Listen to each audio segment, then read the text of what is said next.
Vice President Al Gore. Thank you, ladies and gentlemen. Thank you. Thank you very much. Well, thank you very much, ladies and gentlemen. It's so great to be back in South Florida. You know, I came here to Miami on a book tour when I wrote Earth in the Balance back in late 1991 and before joining Bill Clinton 6-8 months after that. It seems like a long time that I have been speaking and writing about this issue of the climate crisis.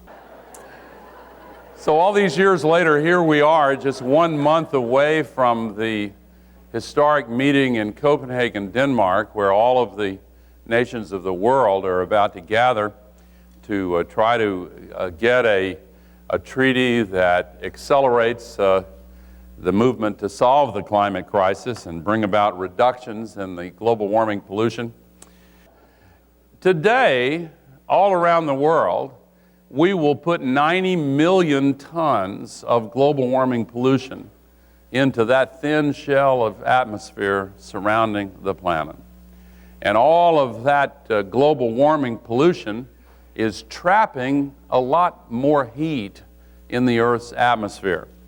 25 million of those tons go into the ocean every single day, and they're making the ocean more acidic, interrupting the forming of coral reefs, and everything that makes a shell has a kind of an osteoporosis now.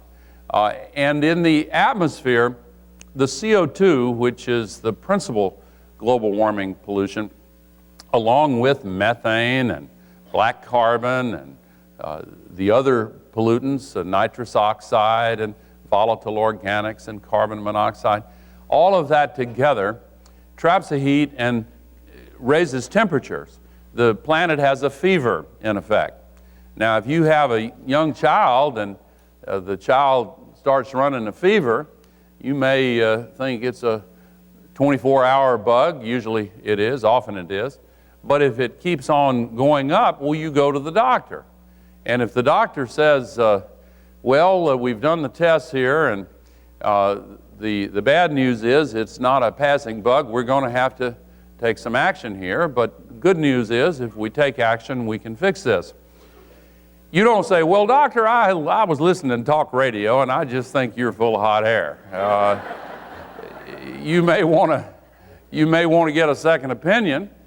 And we've done that.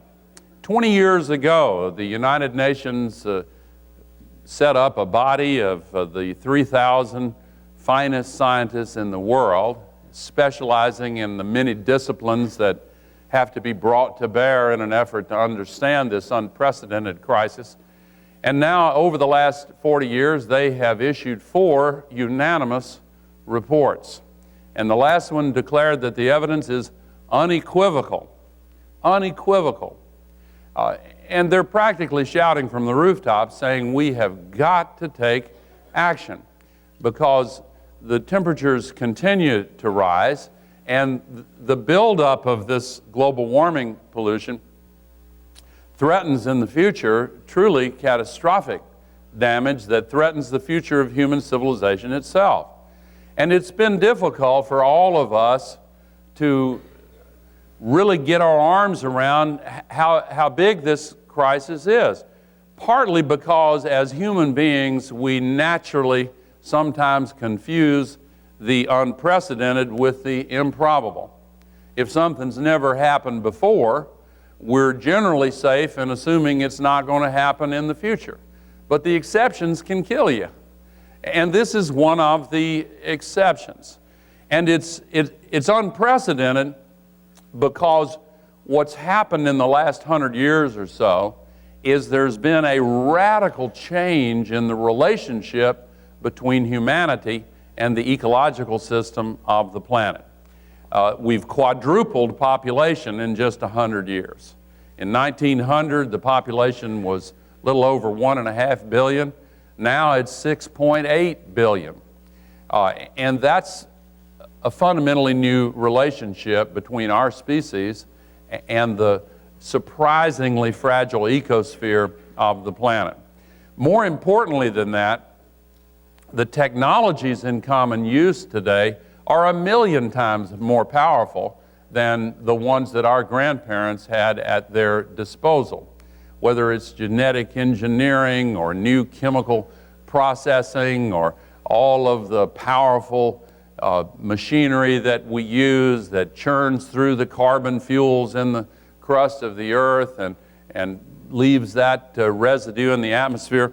The combination of 6.8 billion people, soon in this century, halfway through this century, going above 9 billion people, multiplied by these powerful technologies, just give us a much, much bigger impact than we ever had before. And when the scientists are virtually unanimous in saying, hey, this is unequivocal, we've got to act, it's a real challenge to our moral imagination, first of all, and then to our ability to get our act together and make the changes that are necessary to do something about it. And most of the changes, and they're outlined in this book, are changes that we should be making for other reasons anyway. In addition to the climate crisis, remember, we've got an economic crisis, and we need to create millions of good new jobs. Well, this is a good way to do that. We've also got a national security crisis that's linked to our overdependence on foreign oil, which is a dependence that keeps rising year by year by year. One of the charts in this book, and by the way, it's filled with full-color pictures and graphics, and it's like an inconvenient truth in that it's easy to read and it pulls you into it. But one of the two-page graphics shows what's happened to the price of oil over the last 35 years, connected to the political events that affect the price of oil. And it's not an accident that the first Arab OPEC oil embargo came just 2 years after the peak production of oil in the United States back in 1971. And now we may be, according to many, may already be, as some people think, we've passed peak oil production globally. That's an argument between the geologists and the economists, and we don't know the answer, but the International Energy Agency just published its first comprehensive report of oil supplies in the world, and of course the biggest oil supplies are in the Middle East. We get our oil more from Canada and Venezuela and Nigeria, but also Saudi Arabia. But the world oil market is affected by what happens in those very large pools of oil in the Persian Gulf. And they sometimes, indeed often, manipulate the price to reach two objectives. First, naturally, they seek to maximize their revenue. They want to get as much money as they can, and we're sending hundreds of billions of dollars to foreign countries every year just for the millions of barrels of oil that we use every single day. But they have a second objective, and we haven't really taken into account in our thinking their second objective. They seek to manage our political will in the United States. The price goes way up, and we begin to feel a sense of shock, and we get our act together a little bit and say, okay, we're going to get off this foreign oil. We're going to do something about it. But then when they see us getting close to shifting away from foreign oil, then the price comes back down again. You know how that happens. And then we relax and we wait for the next cycle. So we've been on this roller coaster, and we've had 2 wars over in the Persian Gulf in the last couple of decades, and those wars have many complicated causes, but one of them is our national security is threatened if we have a sudden cutoff of the oil supplies at a time when we're so ridiculously dependent on foreign oil. So there's a common thread running through the climate crisis, the economic crisis, and the security crisis. And that common thread that links them all is our absurd overdependence on carbon-based fuels. And if we grab hold of that thread and pull it hard, all three of these crises begin to unravel, and we hold in our hand the answer to all three of them. And that is to switch from carbon-based fuels to abundant, renewable energy sources available right here in the United States of America. Much higher levels of efficiency, sustainable agriculture, sustainable forestry. We know what to do, but this book, Our Choice, A Plan to Solve the Climate Crisis, outlines the solutions to the climate crisis. And they offer us the opportunity to create millions of good new jobs right here in the United States, jobs that cannot be outsourced to foreign countries because they're inherently American jobs. They offer us the chance to cut that dependence, and most importantly, they give us the means to discharge the moral responsibility that we have to our children and future generations, and also to ourselves, because these impacts of the climate crisis are beginning to unfold right now. We see it in the deeper and longer droughts because higher average temperatures evaporate more moisture out of the soil. The climate change, the change in the patterns shifts the places where the rain falls, and when it comes, it leads to much larger downpours, but then that's moisture evaporation out of the soil gives us larger floods and larger droughts, and the scientists are agreed on that. We see more fires. There's been an enormous increase in the size and the number of large fires on every single continent, because when the vegetation dries out, then you get more kindling. And you also get more lightning, by the way. A study at the University of Tel Aviv demonstrates that each 1 degree increase in temperature brings a 10% increase in lightning strikes. You put more energy in a system, it becomes more energetic.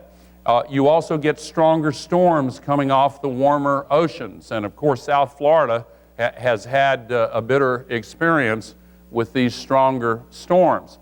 And the storms have faster winds and higher moisture content in the storm. So they're more destructive for both of those reasons.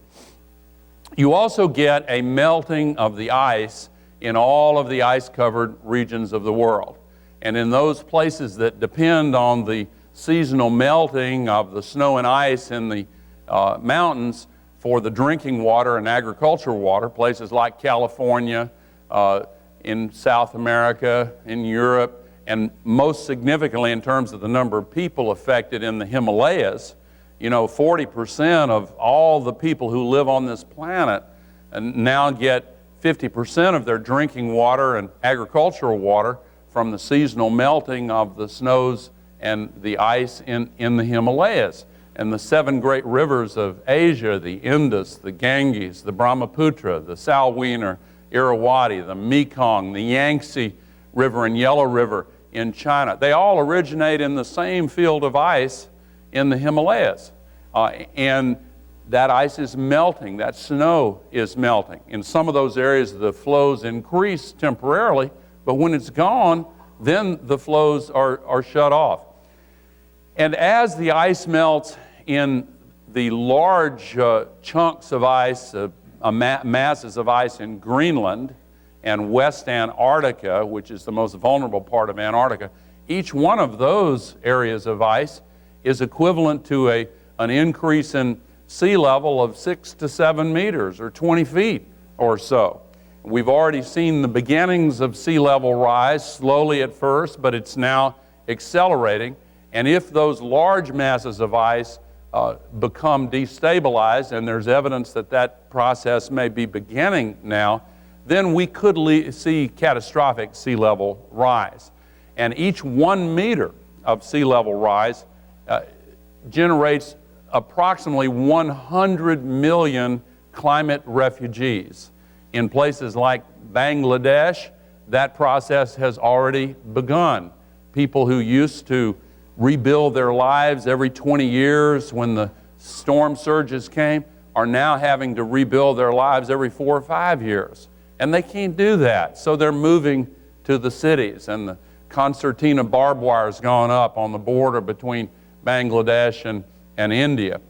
In the low-lying island nations like the Maldives, the trickle of refugees has already begun. The Maldives just added a new line item to their budget last year entitled Fund to Purchase a New Country.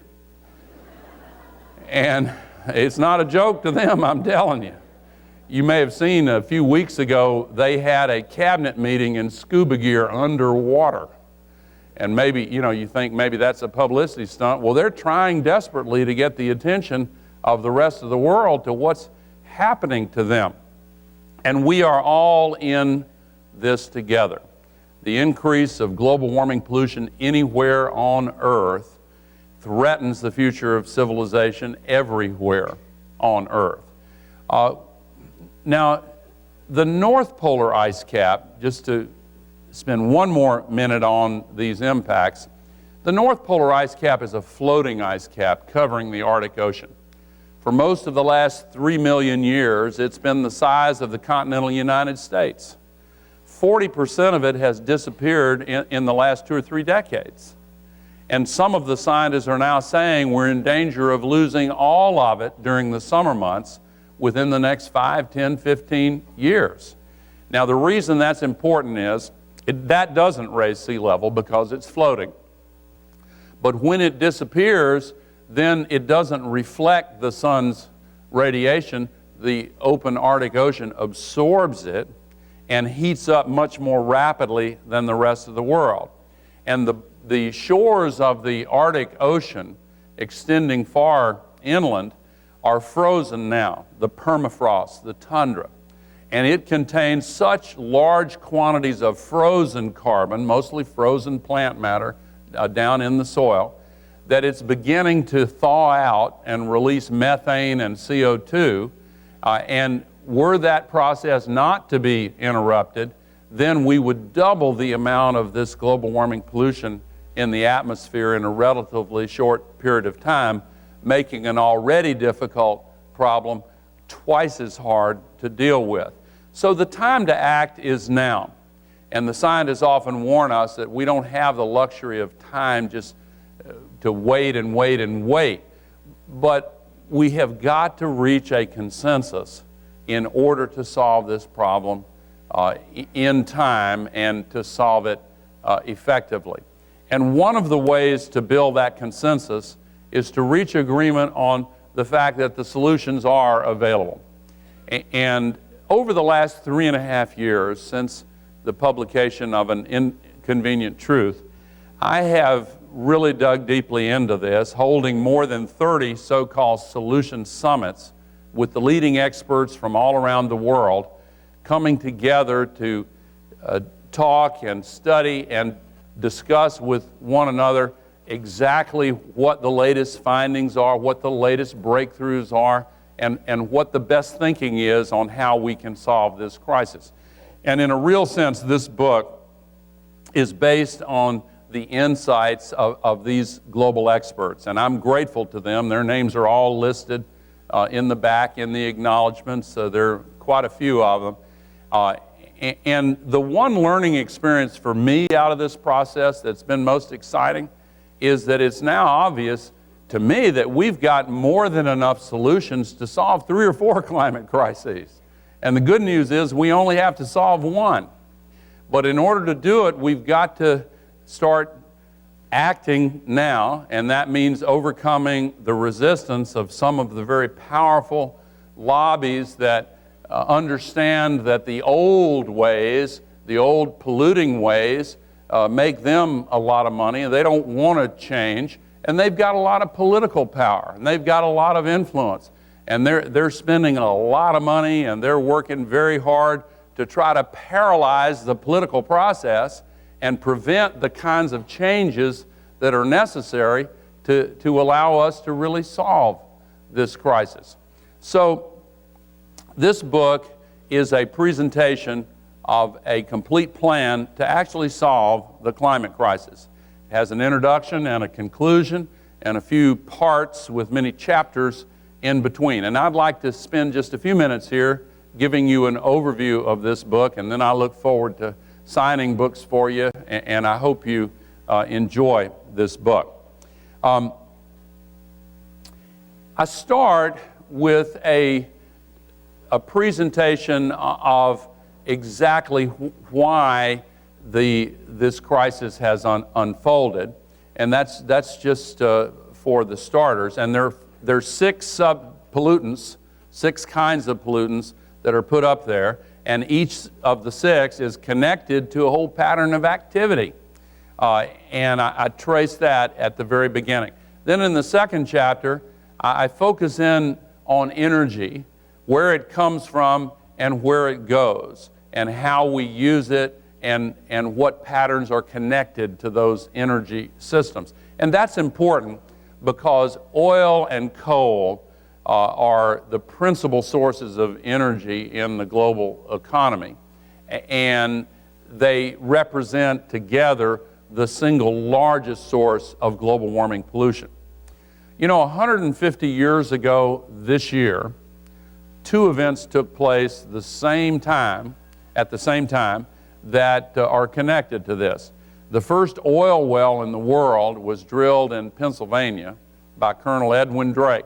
He wasn't really a colonel, but that's another story. At the same time, the great Irish scientist John Tyndall discovered that CO2 traps heat, traps infrared radiation. And so the birth of modern climate science and the birth of the oil age both date back to the same moment 150 years ago. We had already begun to use coal at the beginning of the Industrial Revolution, and then that began to accelerate. But oil overtook coal, and now the 2 of them together, both rich in carbon, represent the principal source of fuel for our economy. And shifting away from these dirty, polluting fuels is really one of the principal challenges that we face in solving the climate crisis. It's not the only one, and I go into the others in this book as well. But then in section 2 of the book, I focus in on the principal sources of energy that we can get from renewable sources. First of all, solar energy. There is enough sunlight that falls on the surface of our planet in 1 hour to equal a full year's supply of energy for the entire world. And the scientists and engineers have gotten better and better at capturing and converting that sunlight into electricity. There are 2 principal ways they do that. If you don't count the hot water heaters, which are very, very effective, and we ought to make greater use of that. If you don't count passive solar energy, which is also a very effective use of solar energy. But if you're talking about producing electricity, there are 2 principal ways to do that. The sun's rays can be concentrated with mirrors to boil water and make steam and turn the turbine generators. And that's being done already. And it's a very effective way to make virtually unlimited amounts of electricity. The second way is probably advancing a little more rapidly than the first way, and that's what's called photovoltaic energy, a big $20 word that just means that they've figured out how to take the photons in the sunlight and transform them into electrons that make electrical current.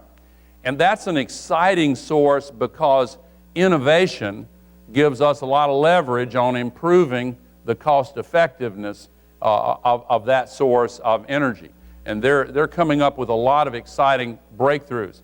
And most of them are made out of silicon, and that reminds us that silicon was used to make computer chips. And you know what's happened with computer chips and computers. They get twice as powerful for the same money every 18 to 24 months. It's called Moore's Law, named after the man that first noticed this pattern back in 1947, and it's continued for more than 60 years now. And the transistors that can be fit on a chip double every 18 to 24 months, and that's what drives that process of innovation that brings the cost down. Well, and by the way, that Moore's law is not a law of physics. It's a law of self-fulfilling expectations. These computer chip companies realized that the demand for computer chips was growing so rapidly, it made sense for them to invest a lot of money in research and development so that they could capture a larger share of that growing market. And each one of them, Intel and AMD and the others, they look over their shoulders at the competition and they know they've got to innovate and spend more on research and development so they can continue to keep that price coming down. And now there are, this sounds unbelievable, but it's true. You think of how many transistors there are in this room and in some of the watches and cameras, certainly lots and lots of them in computers and these lights, almost everything. For every man, woman, and child on this planet, there are now 1 billion transistors. It's unbelievable. But the point of that story is that cost reduction curve came from the realization that this incredible revolution was unfolding, and so they invested in the innovation that brought the cost down and improved the effectiveness. That same process is now beginning to happen with photovoltaic energy. But we can affect it by making a choice. Our choice consistently comes back to the point that by making the choice to shift away from carbon-based fuels, we can have a huge impact on the R&D, on the development process, and therefore on the cost reductions for these exciting new forms of energy. The pattern so far is this: every doubling of the market for photovoltaic energy has reduced the cost by 20%. That's not as powerful as Moore's law. But when the world makes a commitment to move swiftly in this direction, we will see sharp cost reductions. So solar energy is an incredibly exciting form of energy. And of course, in South Florida, you've got one of the greatest resources of sunlight of anywhere in the world. And secondly, wind energy. And I won't spend a lot of time on this because you all know that it's a very effective and in many places in the world very competitive now as a source of energy. But here's something you may not know. Here in the United States, for each of the last 2 years, the largest new source of electricity in both of those years has been wind, more than coal, oil, nuclear, gas put together. And we're not even using the best wind resources we have in the mountain corridor because the transmission lines don't run to the remote areas where the wind blows the strongest. And they don't run to the southwestern desert areas where the solar energy is cheapest and most effective. So later in the book, there's a chapter on what's called the supergrid, and you've heard of smart grids that are designed to replace the antiquated, obsolete electrical grid we have in the United States today. We need to replace it anyway. And there are 2 new technological breakthroughs that make this new supergrid very compelling. First of all, they have new transmission lines that don't waste and lose so much of the electricity. And you can now transmit electricity over long distances of thousands of miles if you want to, with very few losses. Secondly, and perhaps more importantly, because of the computer chips and the information revolution, we can now put these smart devices and transistors throughout the grid that help to balance it and eliminate the waste and help to balance the peak loads and make the whole thing much more efficient and make it less vulnerable to breakdowns and outages and cascading failures. Presently, our country loses more than $200 billion per year from these outages and failures in our electricity grid. You may have noticed in the news a couple of days ago that most of Brazil and part of Uruguay just lost all their electricity because of failures in their transmission grid.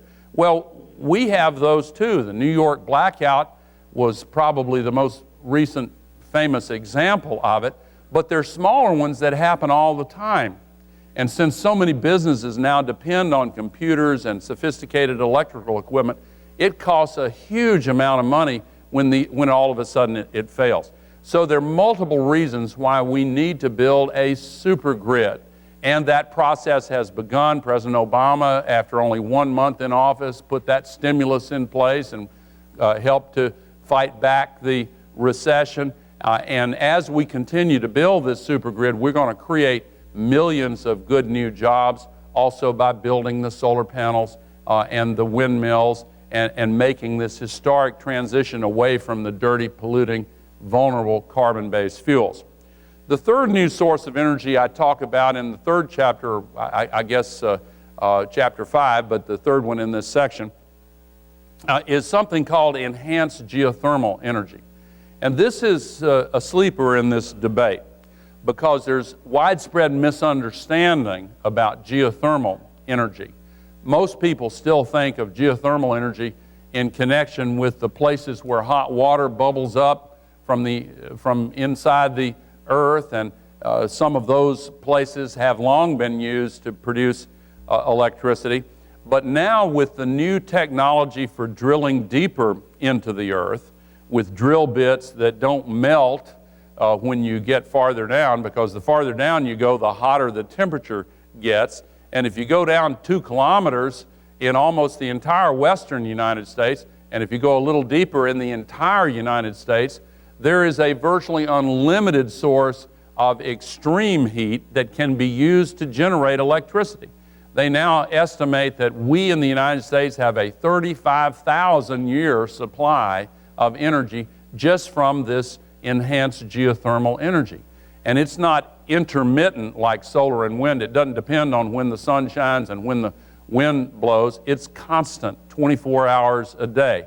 So that is a very exciting source of renewable energy that this book details and shows how we can use it and how we can create jobs in the process. Then the fourth source is a controversial one called biomass, and that basically means organic plant matter being used for either liquid fuels or the production of electricity. And we need to tread carefully on this one, because we made a commitment some years ago to making ethanol out of corn, and that first generation of ethanol really turned out to be something of a disappointment. If you go about it carefully, it can work, and it can be positive in terms of energy and cost. But in practice, what's happened is the agricultural inputs rely so heavily on petroleum and natural gas that it turns out in many cases to have a negative energy balance. And it has provided an extra source of income for farmers, but they're now disappointed with the program as well. But we don't want to throw out the baby with the bathwater, as they say, because there is a second generation of ethanol and a third generation, and these new forms of biomass fuel are far more cost-effective, much higher yields, and they don't compete with food crops. And they don't use plants that have to be grown on land that would otherwise be used for food. So this is an exciting source. And in the rest of the world, there's been a shift away from making liquid fuels out of biomass and a shift toward using that to create electricity instead of burning coal and oil.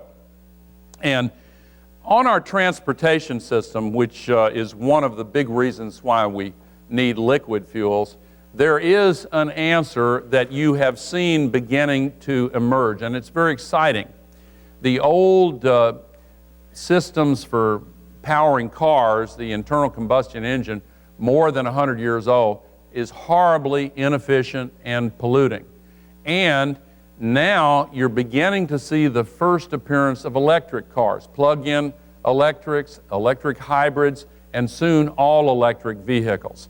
So the combination of a shift to electric cars and this supergrid and renewable sources of electricity give us the exciting prospect of becoming far less dependent on foreign oil for the source of gasoline, and it's also one of the new solutions that's going to create millions of new jobs in the process. Now, biomass is connected to living systems, and the next section of the book, well, wait a minute, hold on, let me back off, because before I go to that, I want to mention two chapters that deal with controversial sources of solutions. One is nuclear power, and the second is carbon capture and sequestration. And I won't spend a lot of time on this, but I encourage you to read more about it if you're interested in it. First of all, nuclear power.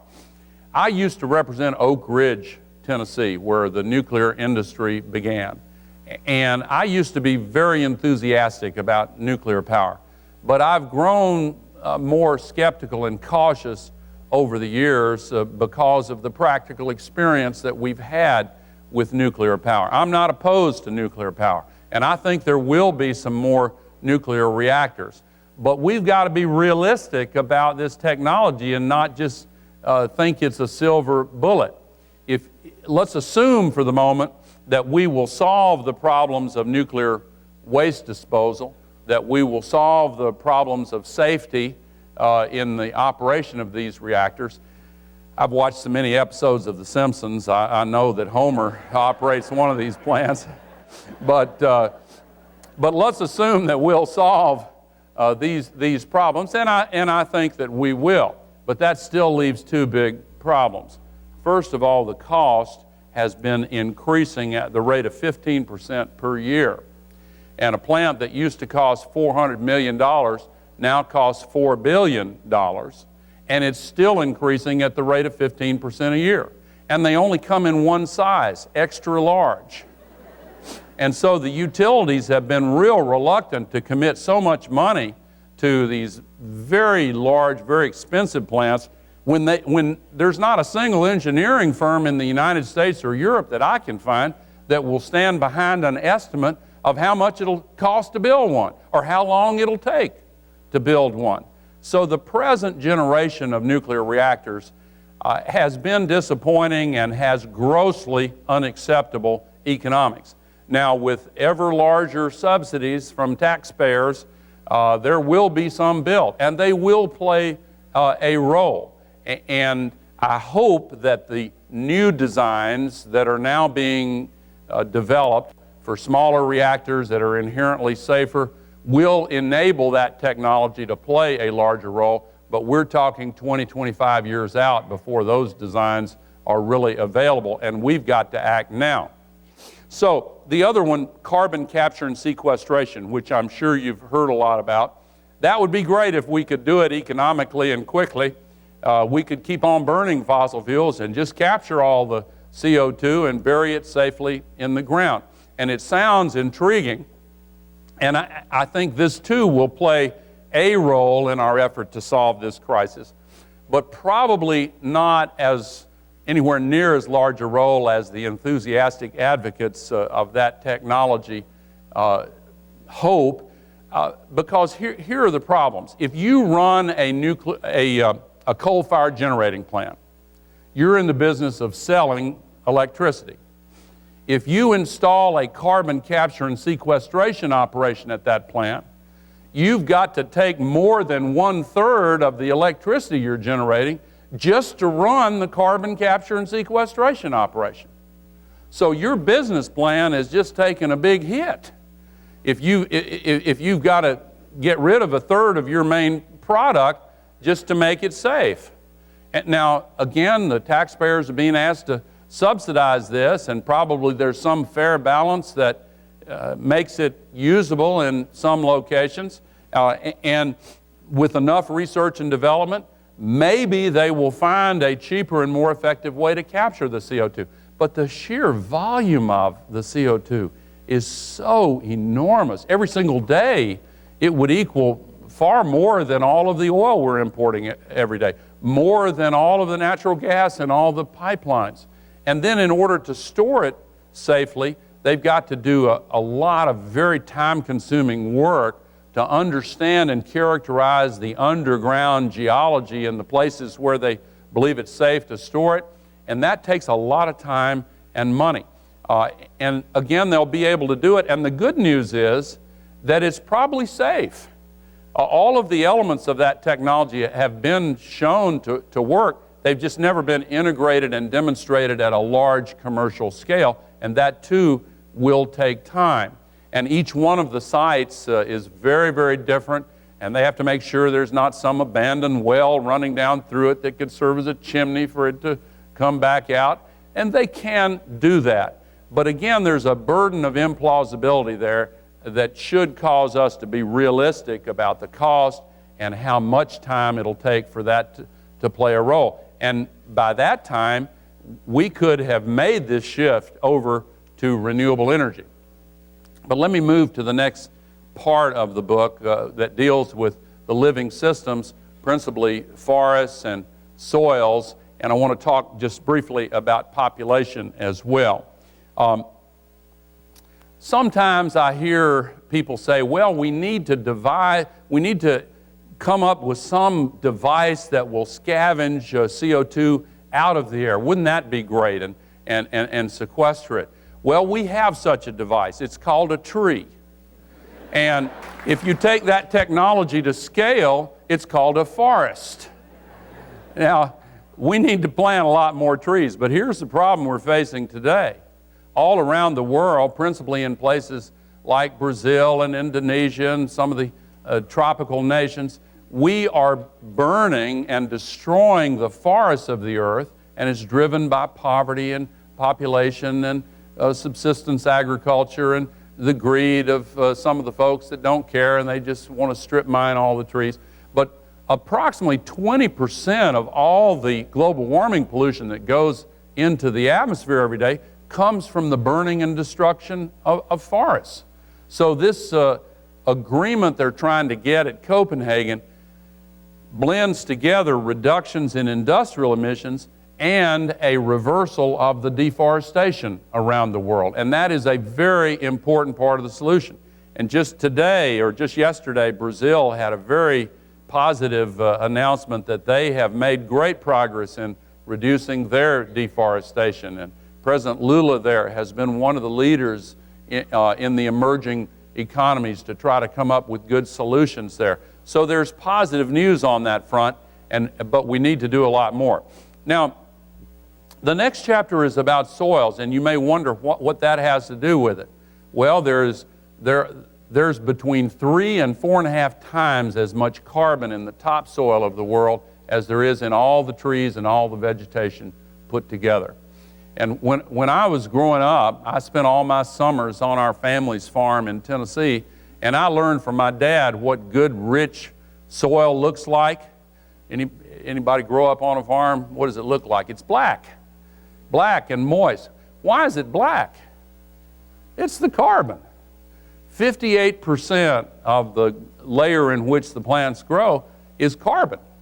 And industrial agriculture has led to the release of all that carbon. And when the carbon's pulled out of the soil, the nitrogen is pulled out also. The soils become less fertile and less productive. That's why our grandparents used to know about crop rotation, to give the soil a little rest and plant trees and crops that would put the nutrients and the carbon and the nitrogen back into the soil. But the industrial agriculture techniques have relied on synthetic ammonia fertilizers like steroids for growing plants, and that has really hurt the fertility of the soil and has released enormous amounts of CO2 into the atmosphere. So part of the solution to this crisis involves agriculture. We've got to take a hard look at industrial agriculture and factory farming and the reliance on corn. There are better ways, and they can be more profitable for farmers. The no-till, organic, better approaches to farming based on a better understanding of how the soil is revitalized. And in areas of the world like sub-Saharan Africa, where they have an impending food crisis, famines growing. It's partly connected to the fact that they've strip mined their soils. And so, as with a lot of the solutions to this climate crisis, we can solve several problems simultaneously. We can fight food insecurity, provide new income for subsistence farmers, and put a lot more of the carbon back into the soil. Now, just a brief word on population. The stunning increase in population that I referred to at the beginning of my talk is one of the principal reasons we have a bigger impact on the earth today. But it's important for us to recognize that this is a success story unfolding in slow motion. We are seeing a slowing of the population increases around the world, and they're confident now that it's very likely that halfway through this century, the global population will stabilize, because they now understand the pattern. There are two patterns, and we shift from one to the other. High birth rates, large families, high death rates, and that shifts toward low birth rates, small families, and low death rates. And we've been through that transition. How many people here, I'd like to see a show of hands, how many people here have grandparents who had 5 or 6 siblings in their family? All right. Now, how many of you have 5 or 6 children? Okay. Okay. Congratulations. But that's called the demographic transition, and we see it right here in this room. Our country, Western Europe, Japan, we've already been through it. Good news is that everywhere in the world, that pattern, that shift is well underway. And they know what produces that shift now. They used to think it was industrialization, but that's just an indirect factor. Actually, there are 4 factors that bring about that change. Number 1, the education of girls. Number 2,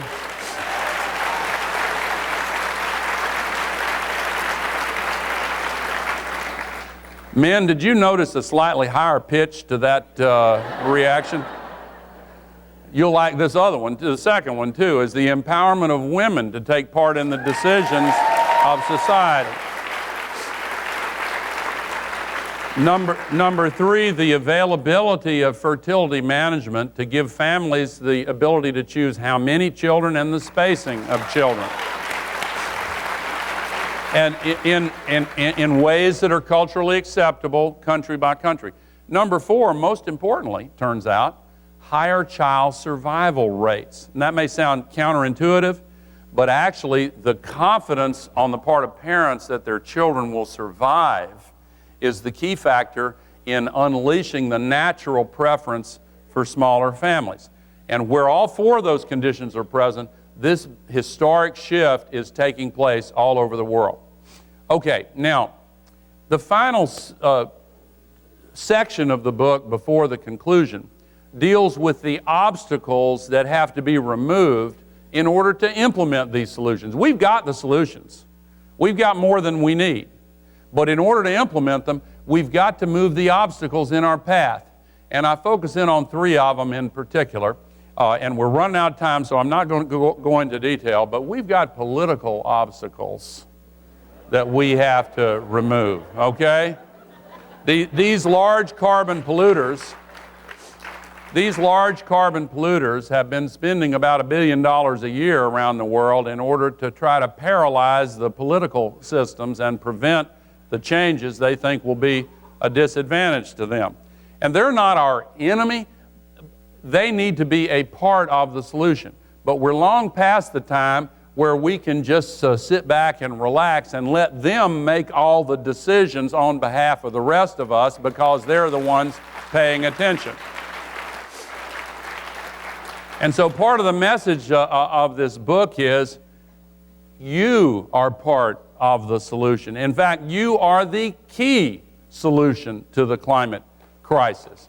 You need to become active as citizens. It's important to change the light bulbs and the windows, but it's a whole lot more important to change the laws and the policies and to get a treaty that enables us to solve this crisis.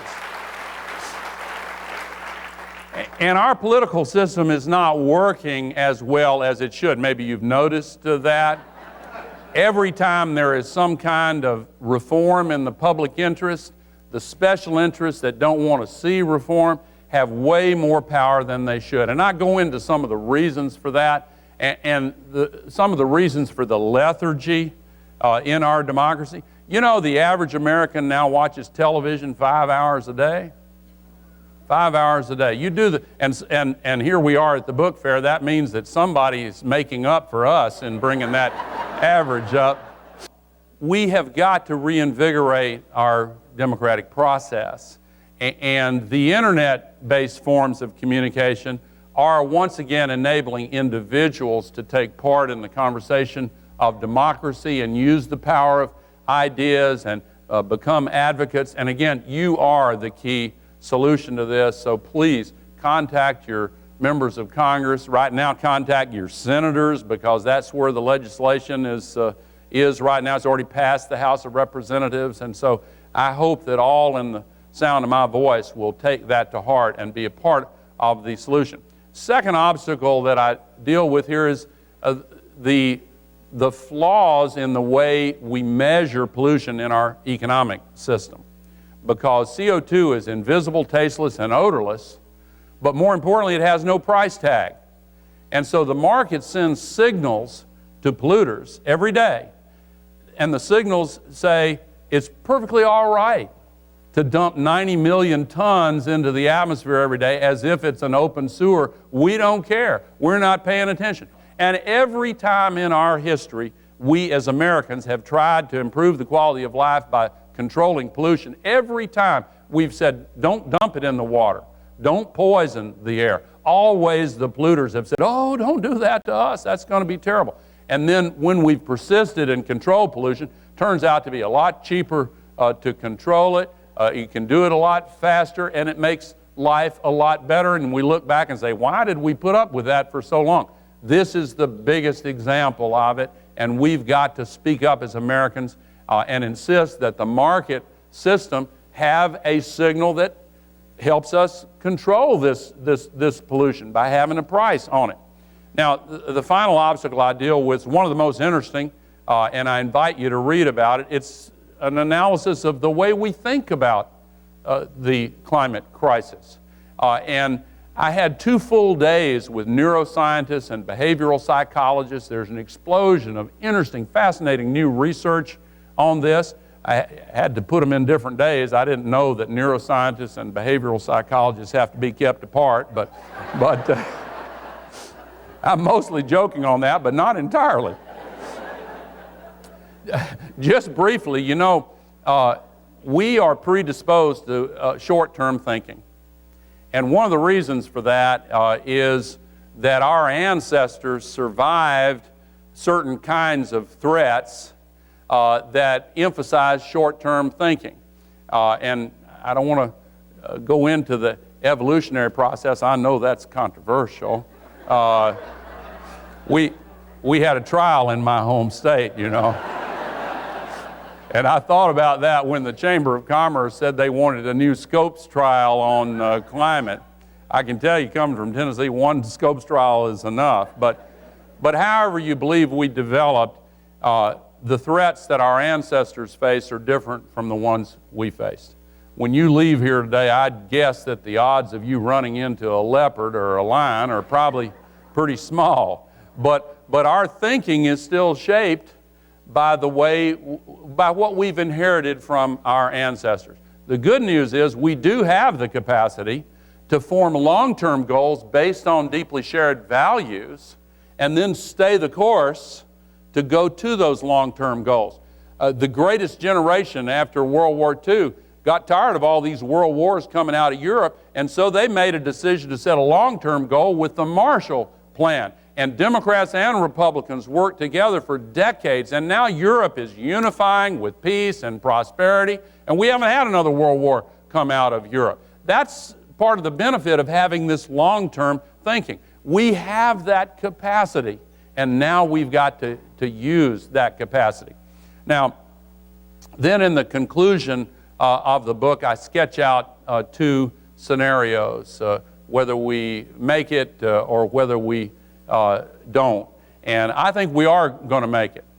I'm optimistic, because if we were to just take the benefits of all the hard work and sacrifices of previous generations and exploit them fully in our lifetimes to the point where nothing was left, and then give the back of our hand to future generations, that would be the single most immoral act by any generation of human beings that's ever been alive on this planet.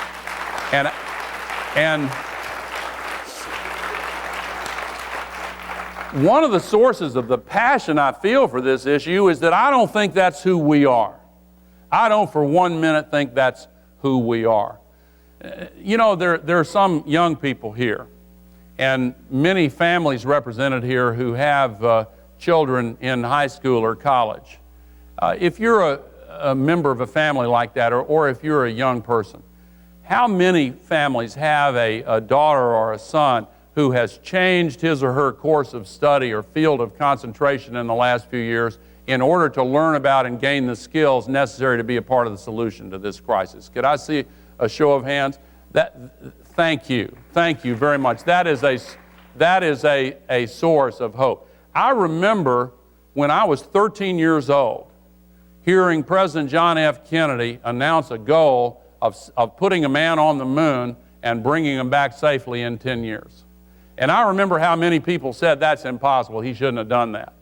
But 8 years and 2 months later, Neil Armstrong set foot on the surface of the moon and planted the American flag. And on that day in Houston at Mission Control, there was a great cheer that went up. And the average age of those systems engineers was 26, which means that when they heard that challenge, their average age was 18. All over the world, this new generation is rising to be a part of this solution, and we're counting on them. But ladies and gentlemen, they're counting on us. We have got to rise to this challenge. And there's an old African proverb that says, if you want to go quickly, go alone. If you want to go far, go together. We have to go far quickly.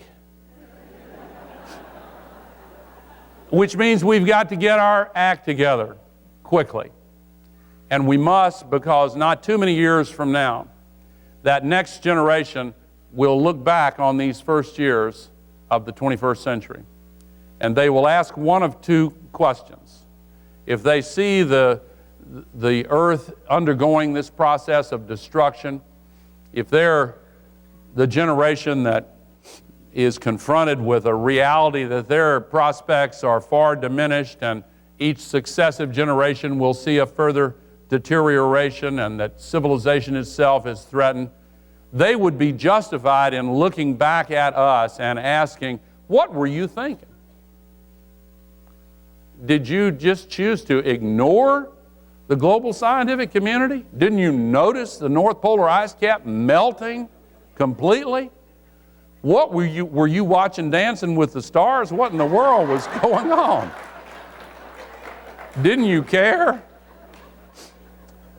But if they look around them and see a world in renewal, with millions of good new jobs, with the earth recovering, with solutions being applied to all of these related problems, with a sense of common purpose in life, with the prospect of increasing quality of life and prospects for each succeeding generation, then I want them to look back at us and ask, how did you find the moral courage to shake off that lethargy, listen and pay attention, and then feel the passion that comes from caring about those who come after us? That's the question I want them to ask, and we have to answer with our deeds, not only with our words. We have everything we need to solve this crisis, with the possible exception of political will. But ladies and gentlemen,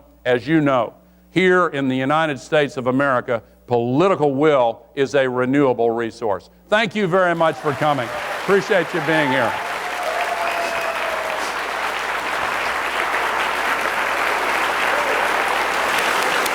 Thank you very much. Thank you.